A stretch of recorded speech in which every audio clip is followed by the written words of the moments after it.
नमस्कार। आज हम मानव नेत्र एवं रंग बिरंगा संसार के दूसरे भाग में पढ़ेंगे। इसके पूर्व भाग में हम लोगों ने मानव नेत्र की संरचना, नेत्र के दृष्टि दोष एवं उसके निवारण के बारे में, कैसे संशोधन करते हैं उसके बारे में, इन सब के बारे में पहले हम पढ़ चुके हैं। अब इस भाग में हमें आगे की चीज़ों को पढ़ना है। आगे आप जो पढ़ेंगे इसमें वह चीज़ें मुख्यतः आपको प्रिज्म द्वारा प्रकाश का विक्षेपण, वायुमंडलीय अपवर्तन, प्रकाश का प्रकीर्णन और कुछ ऐसी घटनाएं हैं जो उनके बारे में प्राकृतिक रूप से पढ़ेंगे। सबसे पहला देख लेते हैं प्रिज्म द्वारा प्रकाश का अपवर्तन। प्रिज्म एक इस तरीके की कांच की ठोस संरचना होती है जो कि श्वेत प्रकाश की किरणों को 7 रंगों में विभक्त कर देती है। इसके जो अपवर्तक पृष्ठ होते हैं वो अलग अलग एंगल पे अरेंज होते हैं। इस वजह से इसमें अपवर्तन के पश्चात जो प्रकाश की किरण है वह अभिलंब की ओर मुड़ जाती है और दूसरे परावर्तन के पश्चात अभिलंब से दूर हटती है। इस तरीके की जो क्रिया है इसी को हम कहते हैं अपवर्तन। इनके बीच में यहाँ से और यहाँ एक कोण बनता है। निर्गत किरण आपतित किरण की दिशा की ओर से एक कोण बनता है और यह क्यों बनता है कि प्रिज्म की विशेष आकृति की वजह से यह कोण बनता है। अब आगे देख लें कि प्रिज्म द्वारा श्वेत प्रकाश का विक्षेपण कैसे होता है। हम सब जानते हैं कि जब श्वेत प्रकाश को प्रिज्म से गुजारा जाता है तो वह 7 रंगों में विभक्त होता है। यह 7 रंग है: violet, indigo, blue, green, yellow, orange और रेड। ये निश्चित क्रम पे अलग अलग एंगल पे यह अलग अलग तरीके से डिस्पर्स होते हैं, इसलिए इनकी एक बैंड बनती है। इस पूरे बैंड को हम विबग्योर पैटर्न का नाम देते हैं या स्पेक्ट्रम बैंड भी कहते हैं।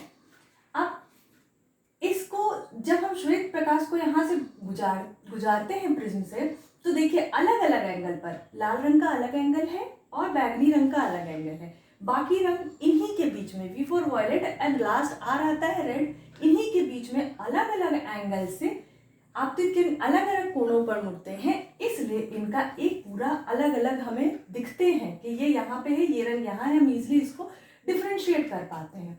इसलिए हर प्रत्येक किरण जो है वो अलग अलग पथों पर अनुदिश और निर्गत दिखती है और इसका एक स्पष्ट बैंड हमें प्राप्त होता है।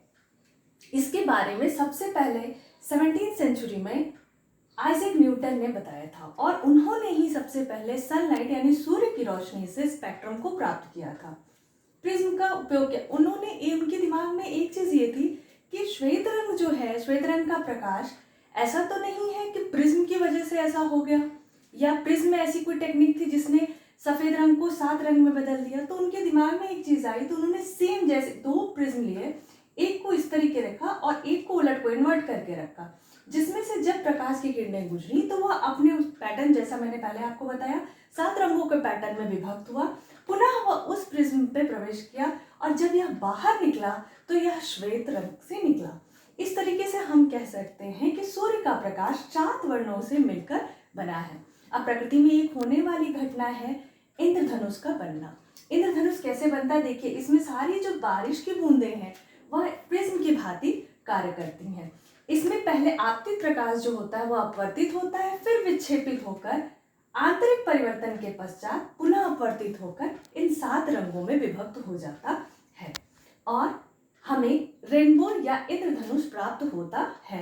क्योंकि ये अलग अलग एंगल्स पे जैसे सेम प्रिज्म में होता है, सेम वैसे ही यहाँ पर होता है और हमें इंद्रधनुष दिखाई देता है। इंद्रधनुष हमेशा सूर्य की अपोजिट दिशा में दिखाई देता है या बनता है। अगर हमें क्लियर रेनबो देखना है, बारिश भी है और सूर्य की रोशनी है, तो उसके अपोजिट में देखेंगे।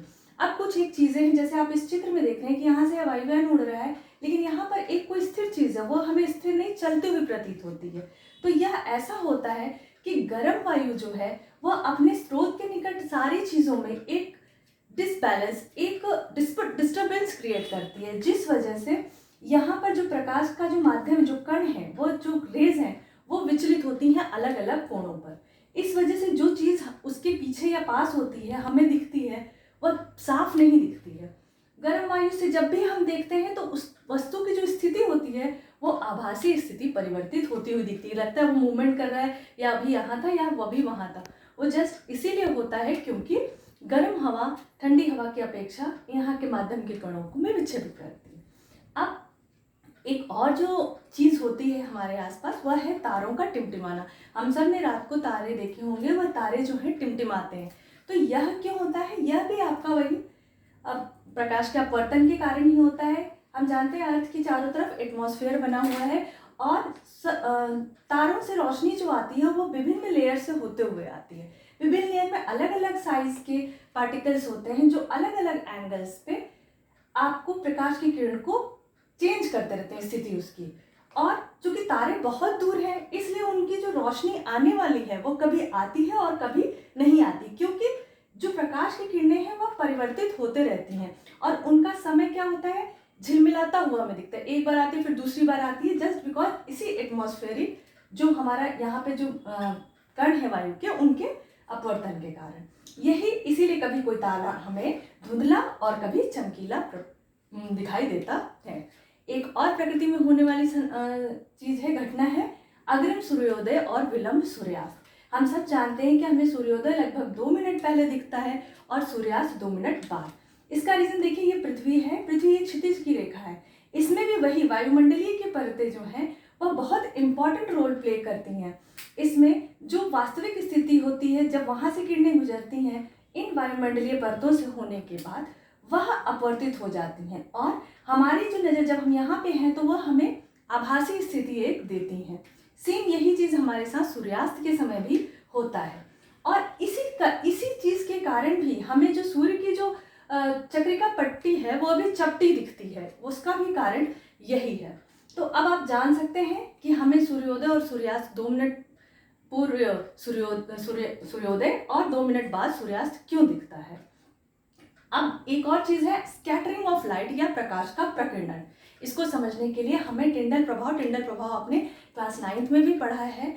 इसमें कोलाइडल सॉल्यूशन जो है वो प्रकाश की किरणों को विभिन्न एंगल्स पे रिफ्लेक्ट कर देता है, जिससे वह एक उस प्रकाश की किरण का रास्ता बताती हैं। हम जैसा जानते हैं वायुमंडल में जल की सूक्ष्म बूंदें, धूल के कण आदि सब होते हैं और जब कोई प्रकाश की किरण आती है और इन कणों से टकराती है तो वह एक रास्ता हमें दिखाती है। जैसे अंधेरे कमरे में एक छेद बना हो, उस छेद से जब प्रकाश की रोशनी आती है तो हमें उस रास्ते में पूरे धूल के कण दिखाई देते हैं। यह जो प्रभाव होता है इसे ही हम टिंडल प्रभाव कहते हैं। एक और बहुत इंपॉर्टेंट चीज़ जो प्रकृति में होने वाली घटना है वह है कि हमें स्वच्छ आकाश का रंग नीला क्यों होता है। हम सब जानते हैं कि प्रकाश का श्वेत रंग जो है 7 रंगों से मिलकर बना हुआ है। इन रंग में और हमारे पृथ्वी के चारों तरफ जो वायुमंडल है उसमें कई तरह के सूक्ष्म कण हैं, छोटे भी हैं और बड़े भी हैं। और जो प्रकाश की किरणें हैं उनमें हर किरण की अलग अलग तरंगदैर्ध्य होती है। जो ब्लू कलर का तरंगदैर्ध्य है वह सबसे कम होता है, वेवलेंथ सबसे कम होती है और रेड की सबसे ज़्यादा। इसलिए जब भी सूर्य का प्रकाश गुजरता है तो लाल रंग की अपेक्षा जो छोटे वाले कण हैं नीले वाले की तरंगदैर्ध्य होने की उसको बहुत तेजी से प्रबल करके प्रकीर्णन करते हैं और हमें आकाश का रंग नीला दिखता है। और चूंकि छोटे छोटे कण हैं, वेवलेंथ जितना कम होगा उनका कण का प्रकीर्णन उतना ही ज़्यादा करते हैं, इसलिए हमें दिखता है। एक और कारण, अगर हमारा वायुमंडल नहीं होता तो हमें आकाश काले रंग का दिखाई देता। सूर्योदय और सूर्यास्त के समय भी रंग जो है वो हमें लाल या ऑरेंज थोड़ा पीलापन लिए हुए दिखता है। विबग्योर की श्रेणी में आपने देखा कि लाल ऑरेंज एक ही श्रेणी में आता है, तो इनकी जो वेवलेंथ है वो सबसे ज़्यादा है। और जब सूर्य उदय होता है तो वह पृथ्वी से थोड़ा दूर की तरफ है। यहाँ से आने में जो ब्लू कलर की लाइट जो वेवलेंथ है वो छोटे कण उसको ज़्यादा विक्षेपित करके बैगनी और वो चला जाता है। लेकिन लाल रंग जैसे आपने दूर से रेड सिग्नल आपको दिख जाता है, सेम उसी तरह से इसकी वेवलेंथ ज़्यादा होने की वजह से और इस समय सूर्य का थोड़ी दूरी होने से हमें सुबह जो है सूर्य लाल और सूर्यास्त के समय भी लाल दिखता है।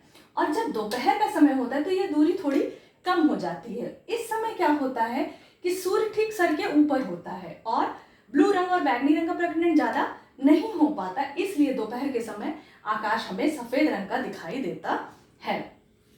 यह रीज़न है कि अलग अलग समय पर क्या होता है। अब आइए हम जान लें हमने क्या क्या पढ़ा इसमें।